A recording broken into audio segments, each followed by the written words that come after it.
महाप्रभु कहते हैं, कृष्ण है सूर्य समा, माया है अंधकार, जहां आचे सूर्य तहां नहीं माया का अधिकार। भगवान श्री कृष्ण सूर्य के समान देदीप्यमान है,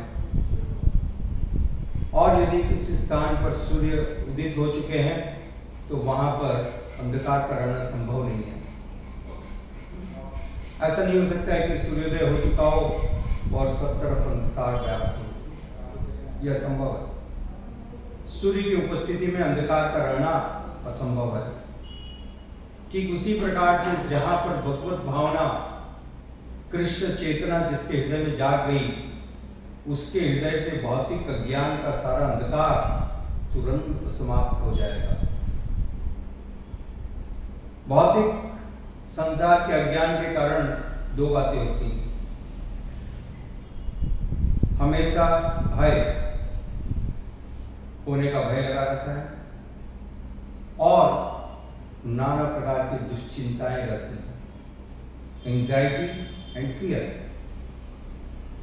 ये दो लक्षण हैं भौतिक तत्व के, हमेशा तनाव, हमेशा एंजाइटी और हमेशा भय। परंतु जैसे ही भगवत भावना प्राप्त होती है, ये पूर्णतः समाप्त हो जाता है। जिस प्रकार से सूर्य की उपस्थिति में अंधकार तुरंत समाप्त हो जाता है। इसलिए यहाँ पर भीष्मदेव जी का उदाहरण दिया गया। भीष्मदेव जी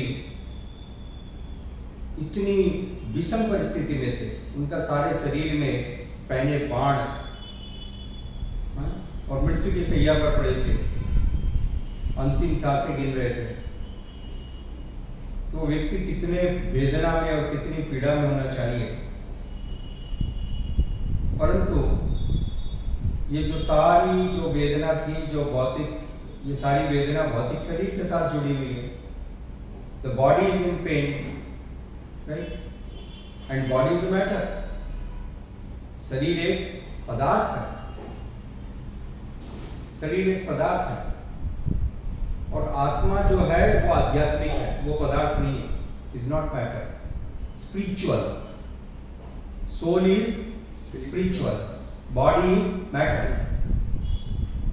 ठीक है, तो मैटर के संपर्क में आत्मा इतने दिनों से है, इतने काल से है कि वो भी अपने आप की पहचान मैटर के जैसे करती है।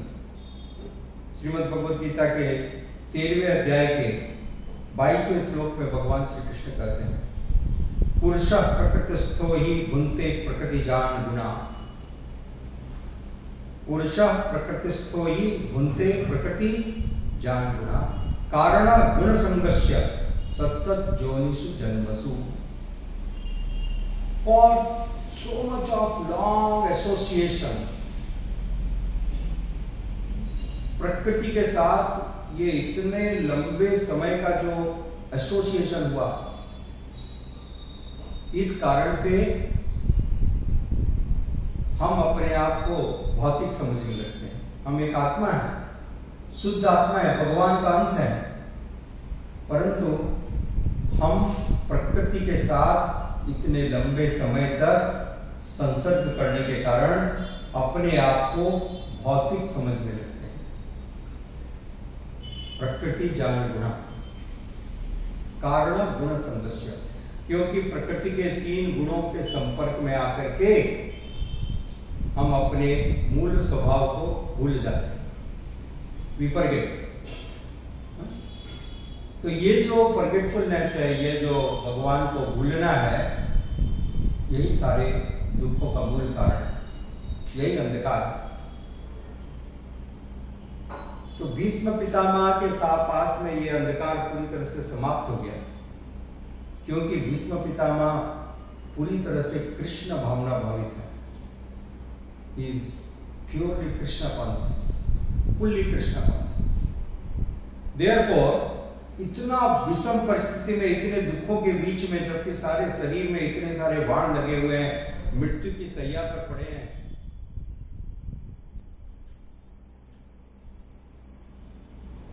परंतु उनकी चेतना शुद्ध है, उनकी चेतना विचलित नहीं है. He is not worried. He is not fearful. He is not lamenting. He is satisfied. तो यह है लक्षण. This is the symptom of a person who is in Krishna consciousness. भौतिक कल्मश से इंद्रियां अपूर्ण और दूषित हो जाती हैं. The senses become contaminated and impure. Srila Prabhupada ji एक सुंदर उदाहरण देते हैं. जैसे मान लो जल है, पानी है. बादलों में जो जल है वो शुद्ध है, प्योर, राइट. परंतु वो जल जब वर्षा के रूप में पृथ्वी पर गिरता है, जैसे ही पृथ्वी के संपर्क में आता है वो दूषित हो जाता है, गंदा हो जाता है, राइट. उसमें इतने सारा प्रदूषण मिल जाता है. वर्षा का शुद्ध जल पृथ्वी के संपर्क में आकर के दूषित हो गया, गंदा हो गया. अब वो पीने लायक नहीं रहा. ठीक है. तो उसी प्रकार से शुद्ध आत्मा भौतिक गुणों के संपर्क में आकर के दूषित हो जाती है. The pure soul, soul is pure because is part and parcel of Krishna. But when it comes in contact with the modes of material nature, it gets covered.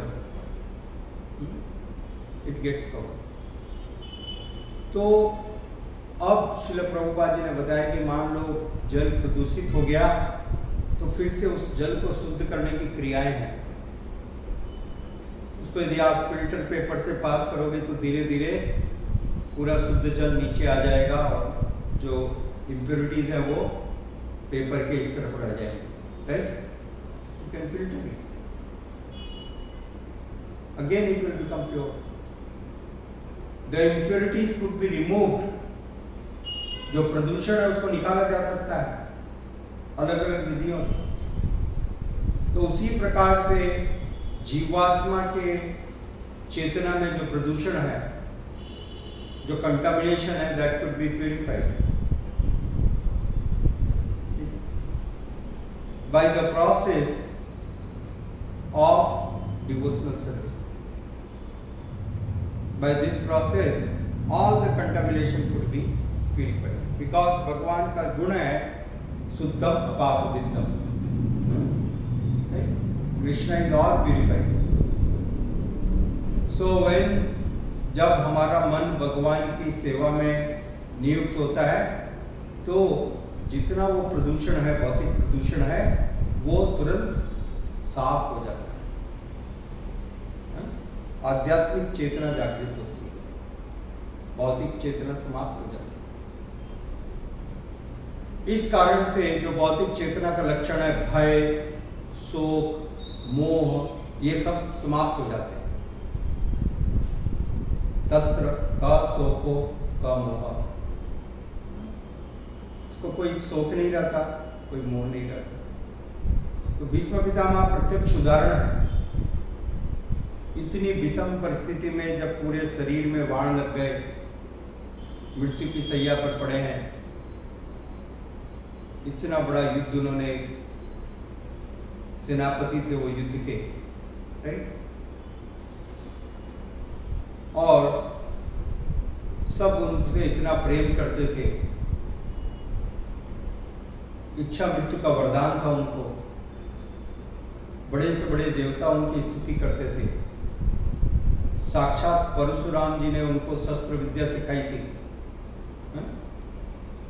ये सब होते हुए भी वो युद्ध भूमि में, कुरुक्षेत्र की युद्ध भूमि में सरसैया पर लेटे हुए हैं और मृत्यु की प्रतीक्षा कर रहे हैं. परंतु अब उनके मन में जरा भी किसी भी प्रकार का शोक नहीं है, मोह नहीं है, भय नहीं है, क्योंकि अब वो भगवान श्री कृष्ण के संपर्क में.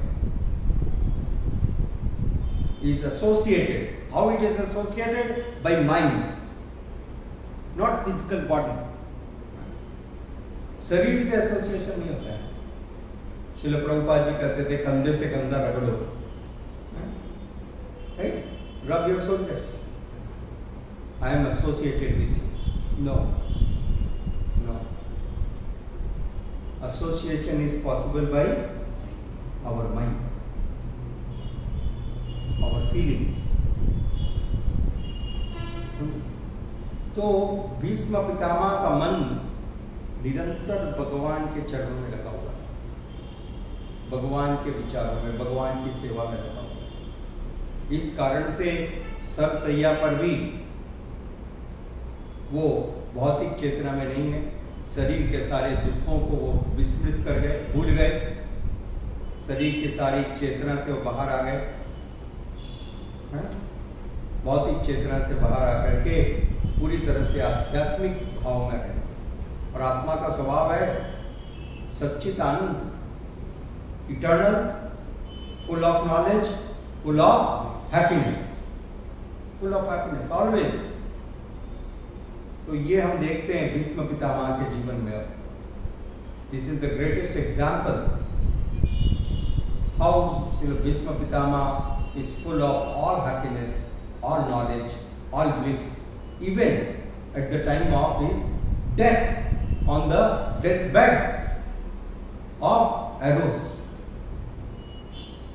सही, जो कभी कल्पना के भी बाहर है। थोड़ा सा किसी के हाथ में चोट लग जाए, हाथ कट जाए तो कितना दर्द होता है, वो आदमी दूसरा कोई चीज का विचार ही नहीं कर सकता है। और उनके शरीर में हजारों बाण लग गए, पहले बाण, और बाण लगे नहीं, एक तरफ से दूसरी तरफ निकल गए। एक तरफ से दूसरी तरफ यदि एक सुई इधर से डाल के इधर निकाल दी जाए तो आप यहाँ पर एक सेकंड भी, मैं भी नहीं बैठ सकने वाला हूं। एक मिनट है, एक मिनट हम नहीं बैठ सकते। हमको शरीर का कष्ट इतना सताएगा, ठीक है। परंतु भीष्म पितामह के पूरे शरीर में हजारों बाण लगे हुए हैं, पहले बाण आर पार हो गए और फिर भी वो प्रशांत है।